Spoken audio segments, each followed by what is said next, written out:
In this series, we are diving into, if you're just joining us, 30s, in your 30s with no kids. In your 30s with no kids.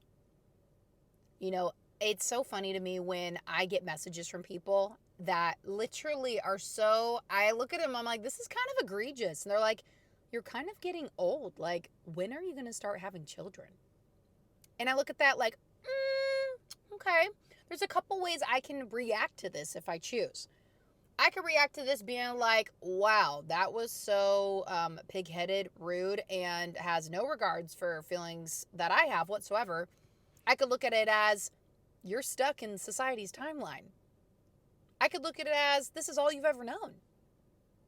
The more you get to learn about people, the more you can actually have compassion for their responses and where they're coming from.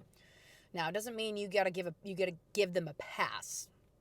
That's a whole nother thing entirely. So many people are just doormats, and they give people passes when they need to be bold, being like, no, that's not okay. Like, I want to, like, even ask them this. Sometimes I get bold and being like, I would love to know why you feel like that's okay to ask me that question, or it's okay for you to respond or talk to me that way. Like, sometimes we got to get bold, even with the people we love. Like, I'm sorry. Like, I would love to, like, fill me in. Because before I pop off here, I would love to know. Anybody ever have moments like that? But we pop off instead of asking the question and kind of checking them right then and there boldly of like, yeah, no, that wasn't okay. So for us to even like continue this conversation, you need to let me know why you said that. I have some of those moments of people that ask me these questions. But I want to talk about the piece of society's timeline. This is a part of people's struggle. And in this episode, I'm going to really dig into just raw moments of the struggle and to be in it with you. Not to air the negative side of it, but let's get real. Let's get real. The struggle for most people, I believe for females, and then I'll talk to males, because again, I mean, my husband and I have had this conversation many times. The struggle for females is, I'm getting old. Like, they say 35 plus, you're in high risk pregnancy. As I'm recording this right now, I am 1 year away from that. 1 year. But I have never felt better. I've never been in better shape. I've never had more mental clarity, spiritual clarity, physical strength. I mean, you name it. So I get people that are in the medical field being like, oh, no, you'll be fine. You'll be fine. You'll be fine because you take care of yourself. And I believe it. I will be fine because I do take care of myself. But when you hear high risk and society is not primed to do anything risky, then they start stressing. What does stressor do?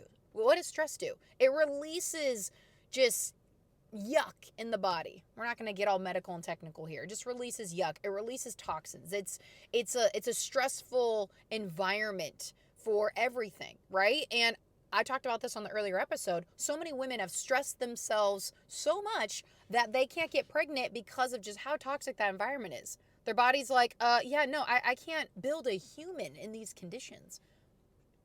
So part of the struggle is what society puts on us. You need to follow this method.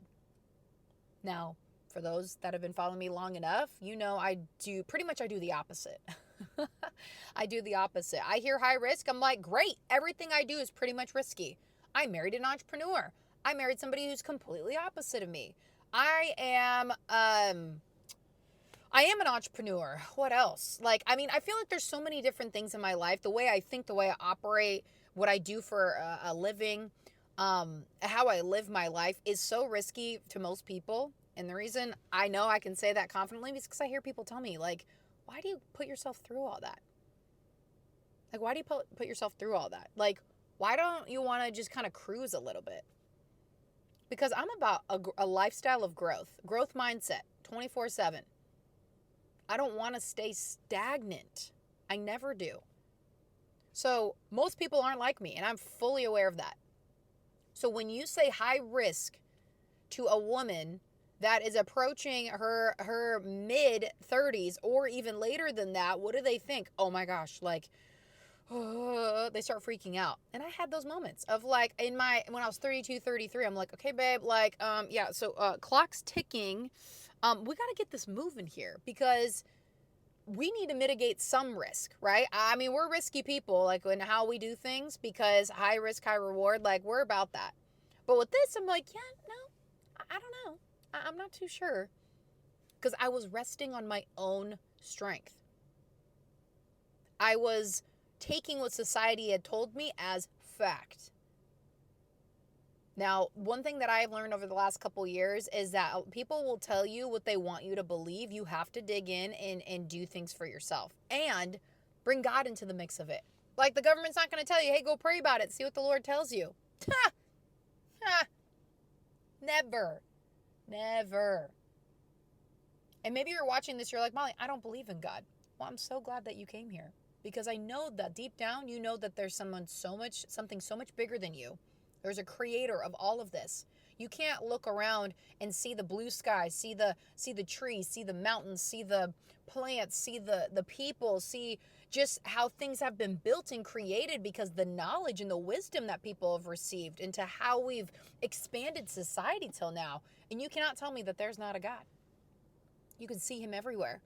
The car that I'm sitting in right now, somebody had to get the wisdom to be able to put something like this together a very long time ago, and they've just refined it to make it better and more appealing. So it's so mind-boggling to me, especially for those that I'm about to hold accountable, and you should hold yourself accountable, that call yourselves, followers of Jesus. If you're a follower of Jesus, why don't you bring his spirit, the Holy Spirit, into, okay, what do you say? What do you want from me? I didn't do that in the beginning. I didn't. So I got stressed out, freaked out. Oh my gosh, I'm going to be an old mom. Oh my gosh, can I even have kids? Oh my gosh, oh my gosh, oh my gosh. Freak out, freak out, freak out. Guess where that led? Nowhere, but stress that was unnecessary. I cannot wait to talk on the next episode about the revelations and dig into that. That is going to be so profound for so many of you. Even had myself, I had prophetic words spoken over me that I definitely didn't ask for, but they came, and I was like, wow, this is just more confirmation. People I met at church that confirmed things that I didn't ask them to confirm, like, wow, I was just digging into that, and you're over here confirming it because you've actually dug in on the science and all of it. What? So I want to tell you this, ladies, like, stop getting so focused on what WebMD says or what your doctor says. Like, yes, they have knowledge. They do. But start getting into your prayer closet being like, Lord, why don't I have kids yet? Is there something I'm missing? Is there something you're trying to show me? And no matter what, he has a plan for you. And it may not be the plan that you want. I know women that have wept for probably decades because they haven't been able to conceive. And it may not be in the cards for them. Or it took a very long time. And will it ever happen? There's so many instances, that you can find of support, whether it's for you or against you, in any argument, in anything that you're trying to find.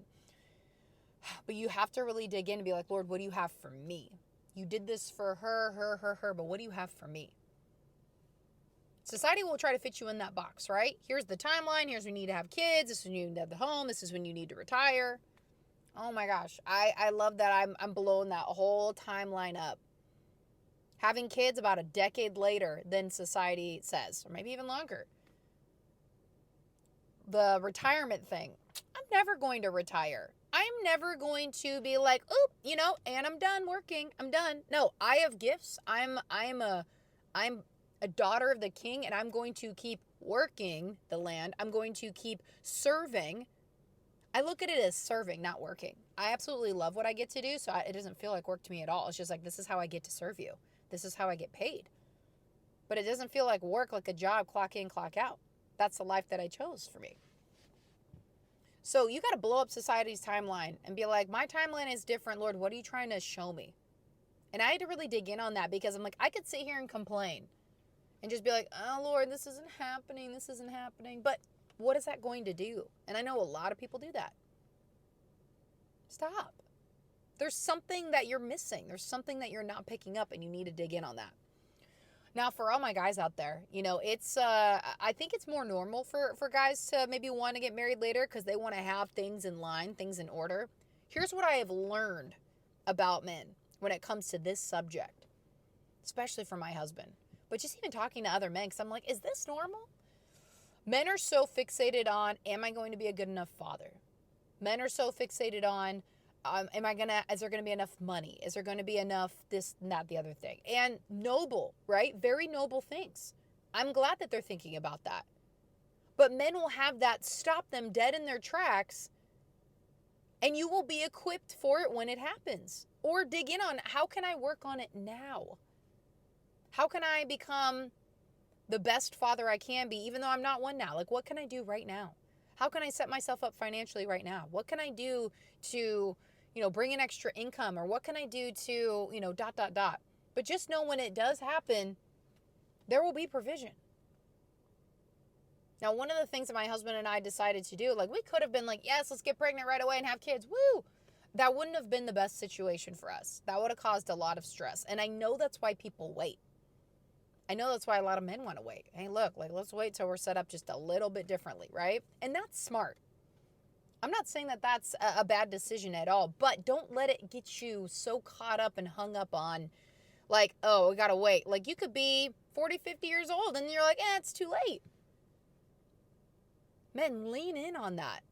Are there fears that are literally grappling you from taking that next step, or from getting out there and dating, or maybe wanting a family at all? I hear this all the time. Oh my gosh, I can't even afford to have more than one kid, if at all one, just with the cost of everything. And I fully get it. And it's crazy because people back in the day used to have, 7, 8, 4, 5, 3. Now it's like 2, 1 kid. Like, it's not the same as it used to be. And I get it. Times have changed. But what we need to dig in on is, what are you so afraid of to take that next step? And then, put a plan together. Partner with the Lord, put a plan together. All of those struggles, when I got to that point of let's put something together. Something. Not that Lord, this is exactly how the way I want it. It's like, I'm so open to what he has for me, and I'm going to talk about that on the next episode when we dig into the revelation piece. And I'm excited. I'm really excited to talk about that. Actually, it's going to be great.